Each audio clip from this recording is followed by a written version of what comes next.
Hi everybody, this is Kevin from Daily Mobile, and today I have the Amazon Fire Phone. I've had it for a couple of weeks and it's time to do a full review on it.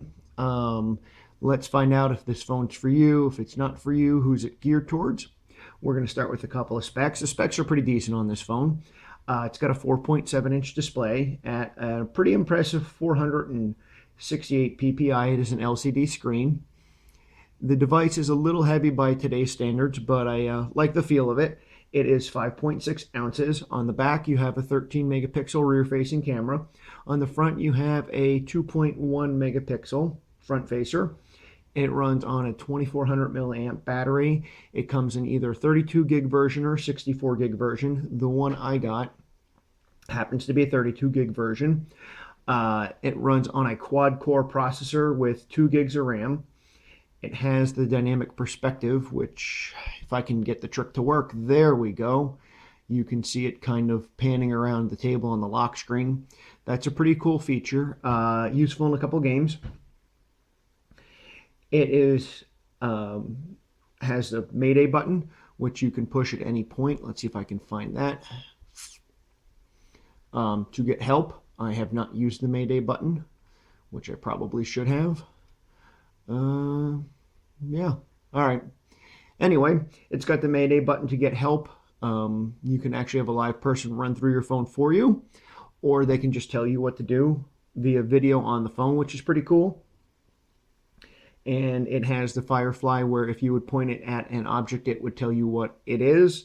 I found that the Firefly works with only things that Amazon sells. If Amazon does sell, which is, let's be honest, pretty much everything, that it will bring it immediately to you. So it's a pretty good feature. It's not 100% yet, but it's new technology. Let's go over the OS itself. As you can tell as I was scrolling through, here is all of the recently used stuff.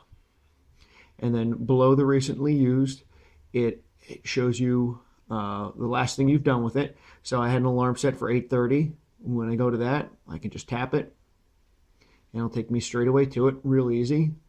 And then this button here is kind of like a home button. It pulls me back to it. Down here you have these 4 quick interchangeable items. They could be anything you want. You may be wondering how to get to all of your apps. If you push this button here, you see it brings up all your apps. You can folder up these apps by simply holding one and dropping into another. It's going to ask you for a name. We're going to call this one Games. And as you can see, there's a game folder, and then you can take that and just kind of move it wherever you want to. Push the button again, it gets you back to the screen. The other things about this OS, if you want to get to a bunch of other stuff, now they're supposed to be, let's see if I can make this work. Yeah, I can never make it work. There we go. So you're supposed to be able to kind of tilt the phone or flick your wrist, and things will come up. If I go like this side drawer is supposed to come out. I could never really get that to work. But again, this will bring you to just about everything you need. Works well. You do have to realize, though, if you use this to get to what you need, it's not going to take you to the stuff on your phone. It's going to take you to your Amazon. So you can buy some more stuff. And then what you do to go back in this device is swipe up from the bottom, and it takes you back to the previous page. If you swipe this way, okay, it shows you just the things that it deems useful to you. So like the weather, what's on your calendar, important messages.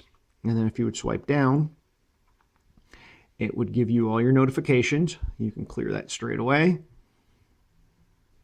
And then it would give you your regular settings right there. And up top, you see your status bar. So it's a pretty good OS. If you're used to having your Google Play and all of your Google services, it's not for you. This is Amazon phone. It is running Android, but it's not tied into all the Google services. And you will have to remember the Play Store will not be there. It will be the Amazon store. So most of your applications your main ones will be there, but there will be some missing. As for the phone itself, the camera on the back is not bad. Let me see if I can't get to a picture or two here. Okay, I find it that while it takes great pictures, and I will be posting these pictures below, once you zoom in a little bit, it gets kind of blurry, and kind of overexposed. Now I do realize that's a software issue with the device itself, and it'll probably get fixed in the future. Is this a good phone? Yes, it's a good phone. It's smooth, it's fluid, it does its job well. Is it for you? It depends. If you want a smartphone that's easy to use and is just a general overall good phone for, like, say, the first time smartphone user, maybe this would be good for someone who is debating between like the Apple iPhone and an Android device. This would kind of be a nice, good middle piece of ground, easy to use, real smooth, easy to pick up OS, but still has some of all of the Android apps that everyone is talking about. This would be good for you. If you are a power user of a phone, this wouldn't be good for you. It does have voice launch or voice communication, but it can't do a lot yet. Let's give you an example. Open email. Sorry, I can't do that yet. As you can see, it can't do that yet. It can just make calls, send messages, send emails, and surf the web. So it is missing some features there that you expect from a mature OS, but it's not mature OS, so it doesn't have them. If you guys have any questions or anything you would like answered on this device, I will still have it for a little bit. You can send me a tweet. I am @MobileKevrit. Thanks for watching.